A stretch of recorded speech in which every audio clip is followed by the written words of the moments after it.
Voltando à senhora presidente Rosane, pelo que entendi da sua manifestação inicial, a senhora acha que é importante a Copa, que é um evento que deve ser prestigiado, mas da forma que está na lei, mexe em outras questões que extrapolam o evento em si.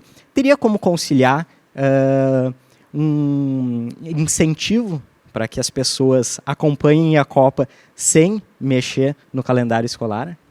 Bom, primeiro eu quero te dizer que vim hoje, estava na cidade de Frederico e conversando com o diretor de uma escola, né? Então, quando eu falo sobre o calendário escolar, dois diretores, na verdade, de escola, sobre o engessamento hoje que existe dentro dos calendários escolares, né? Então, isso é um dos fatores. E como nós, né, somos professores, funcionários de escola da educação básica, é um diferencial. A gente sabe que tem a educação infantil, né, que são espaços, como nós vivemos numa sociedade totalmente diferente, no sentido de que as mulheres trabalham, né, que as famílias trabalham, mas muito na relação mais levando para a questão pedagógica, né? A escola não pode ter um olhar de que a escola é um local de depósito de gente. A escola é um local de espaço de organização, de construção do conhecimento, de ensino-aprendizagem, e a adequação é necessária, no caso, se os jogos acontecer aqui, né, no estado do Rio Grande do Sul. E sem falar que, quando a gente falou, que eu falei antes sobre a questão do esporte, e que o processo que existe muitas vezes, que não é levado em conta, que o esporte é uma forma de ensinar respeito, amizade, disciplina e também conscientizar num espaço que nós estamos vivendo, que é uma Copa de Mulheres, né, onde existe um grande preconceito nessa relação. Nós estamos vivendo um espaço de muitos feminicídios aqui no estado do Rio Grande do Sul. Hoje mesmo, pela manhã, eu estava escutando ao meio-dia o Jornal do Almoço de casos numa cidade de Passo Fundo que tinha mais de 1000 ocorrências em termos de medida protetiva. Então, também é um espaço, porque o esporte também tem nos colocar nessa relação. E, ao mesmo tempo,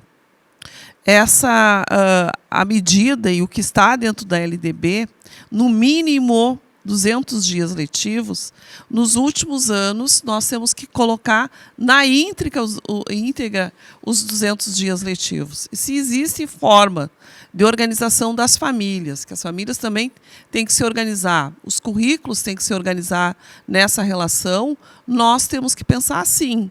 Se é facultativo, ela só não pode ser imposta, desrespeitando totalmente as especificidades de vários locais e territórios, tanto dos estados quanto dos municípios. Não são eles, os parlamentares, que têm que levar em conta, escutar, ouvir, né, a sociedade como um todo para essa organização.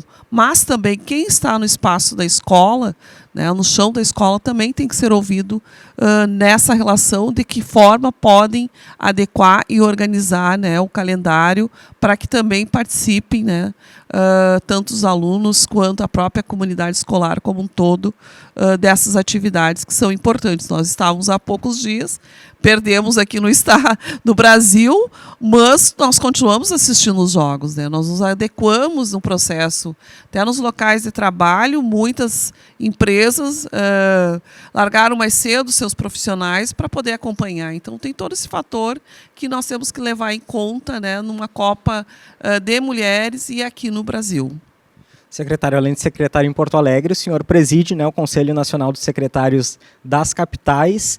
Teve algum diálogo entre o parlamento ou entre o governo e os secretários? Vocês foram pegos de surpresa também? E a partir de agora, como que se dá esse diálogo? Não houve, né, quando da tramitação e aprovação do projeto, um diálogo prévio, né? E nas demais entidades também de atuação nacional da educação, esse é o mesmo sentimento.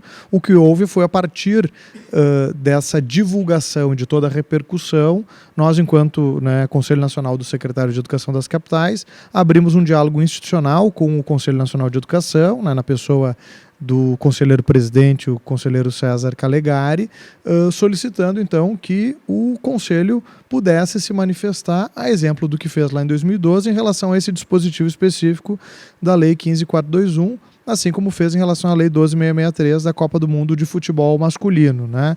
Que lá na época se emitiu o parecer 21 de 2012, que foi homologado pelo ministro, e, portanto, lá naquela época, né, cada sistema de ensino, cada rede, cada escola teve autonomia para organizar o seu calendário da melhor forma, que é o que a gente defende agora, né? Então nós entendemos que o Conselho, né, e há uma manifestação do conselheiro presidente nesse sentido, de que o Conselho vai se debruçar sobre esse tema agora nas suas próximas reuniões.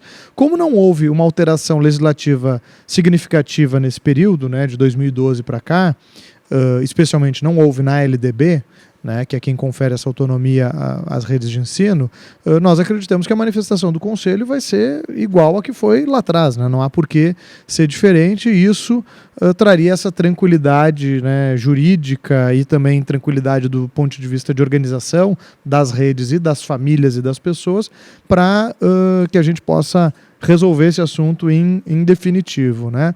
E eu não vejo, sinceramente, melhor forma da gente aproveitar essa oportunidade da Copa do Mundo de futebol feminino do que o trabalho pedagógico nas escolas. Nós vimos isso agora na Copa do Mundo de futebol masculino.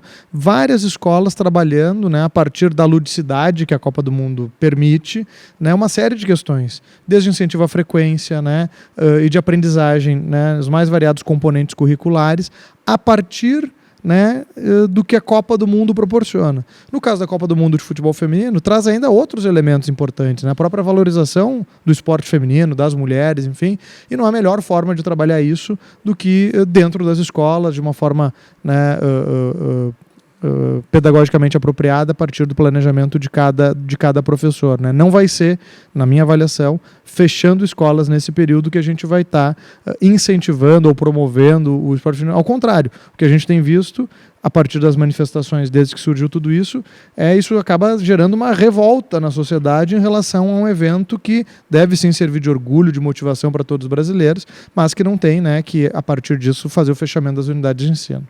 Perfeito, eu vou fazer tecla SAP aqui, porque a gente está falando em LDB e talvez nem todo mundo esteja acompanhando o que é LDB, mas estamos falando da Lei de Diretrizes e Bases da Educação, que estabelece, como diz o nome, né, as bases em termos de currículo, em termos de calendário, enfim. E aí fala na autonomia, eu acho que todos os senhores falaram, né, em autonomia da escola, de cada escola ter aí a faculdade de fazer as suas definições conforme seu contexto, né? Presidente, o senhor falou nas suas manifestações anteriores em mexer em um sistema e em acalmar a comunidade. O que mais tem gerado reação aí de pais, de professores, quando surgiu a notícia de que a lei estabelecia esse conjunto entre períodos?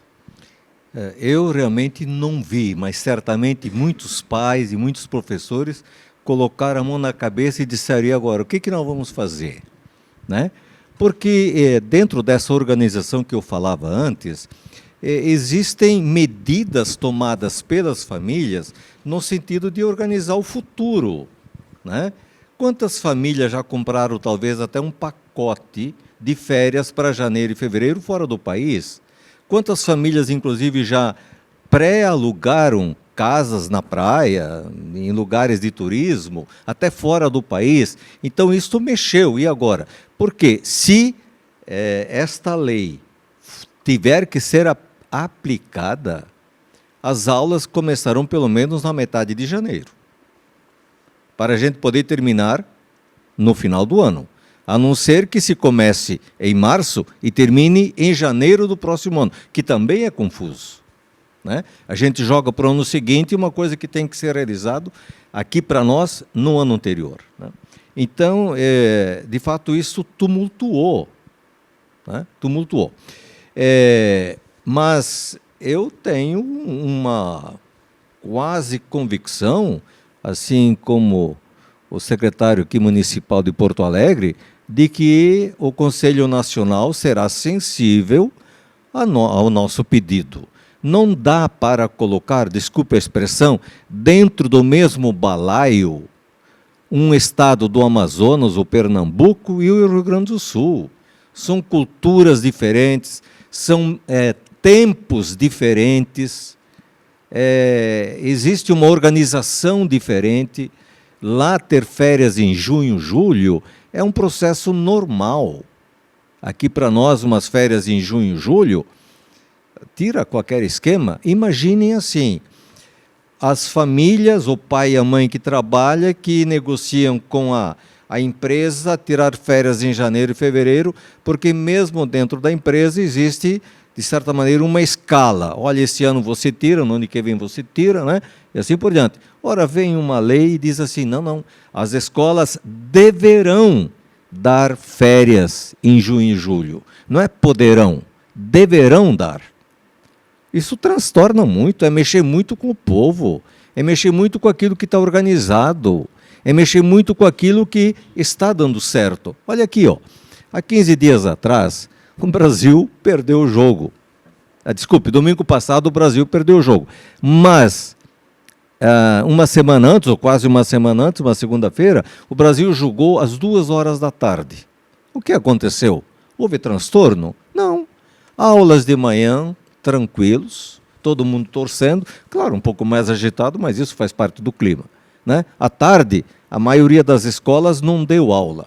Combinou com os pais, negociou com os pais, transporte escolar, tudo bem combinado. Funcionou tudo bem. Agora vamos pegar aí uma cidade que nem Vacaria ou que nem Dom Pedrito, distantes não sei quantos quilômetros de Porto Alegre. Tem jogo aqui em Porto Alegre? Quem é que vai decidir aqui em Porto Alegre se deverá ter ou não ter aula? É o prefeito, é o secretário municipal de educação que, olhando assim toda a movimentação e horário, poderão dizer, olha, Porto Alegre hoje vai ser feriado, ou ponto facultativo. Pô, é muito mais simples de administrar. Vem uma lei de Brasília que considera, tem o mesmo tratamento lá, Amapá, Acre, Pará, Amazonas, com o Rio Grande do Sul, Santa Catarina.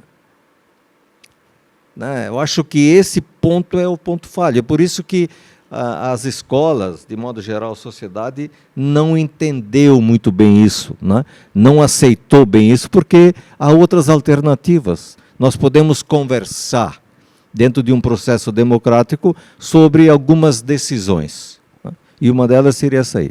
Em média, quantos dias as escolas